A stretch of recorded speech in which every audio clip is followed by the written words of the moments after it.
بسم الله الرحمن الرحیم. السلام علیکم. قدرمنو کتونکو د یو نوې خپرونې سره موجود یم او د ټولو نه مخکې ټولو کتونکو ته اختر مو ډیر ډیر مبارک شه او روغ صورت او ورسره نوې کپړې او ورسره چې چا قرباني کړې وي. موجود یم په نصري فارم کې. دلته راننوتم چې مونږ کتل نو دې کې دا بوټي د لیچي بوټي دي. تاسو کتی شئ او ډیر ښایسته او ښکلې لګېدلې دي. دا تاسو کتی شئ دا د لیچي بوټي دي.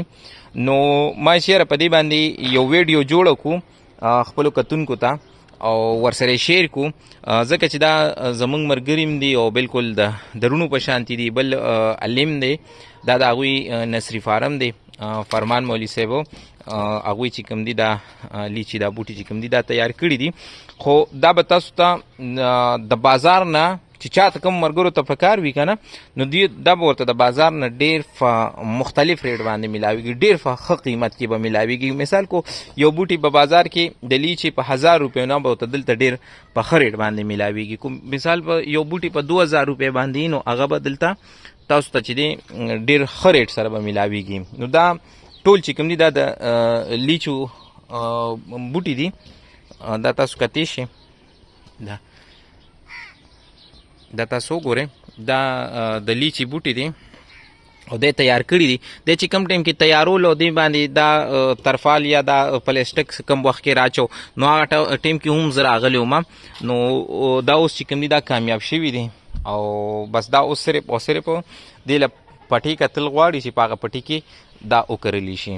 نو دا د لیچي بوټي دي. دې نه علاوه دوی سره نور هم د میوو بوټي خو تقریبا چې هغوی اوس د دوی نرسي فارم غټ چې کوم دی چې هغه اوس کم ځای کې دوی شروع کړي دي، هغه اوس ما ته علم نشته. خو دا پکې تقریبا چې بل یو بوټي دي. دا تاسو کتی شئ، دې ته پته نه چې ربړ ورته وایي که څه شي ورته وایي دا.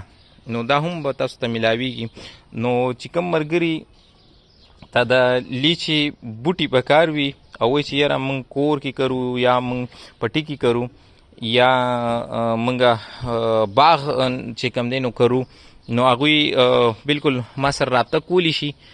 زه به ورته چې کوم دی نښه پته ایډرس یا چې کوم د مولوي صاحب نمبر دی یا د رور نمبر دی هغه به زه تاسو ته چې کوم دی درکم. تاسو بالکل دوی سره رابطه کولی شئ او دې ځای نه چې کوم دی د لیچي چې کوم بوټي دي دا دلته نه تاسو ډېر په مناسب او ښه قیمت کې چې کوم دی اوچتولی شئ. نو دا تاسو کتی شئ دا لیچي بوټي دي.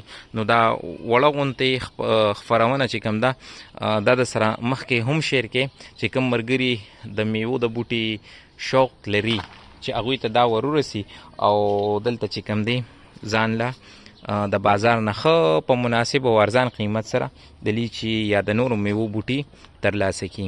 جزاک الله خیر.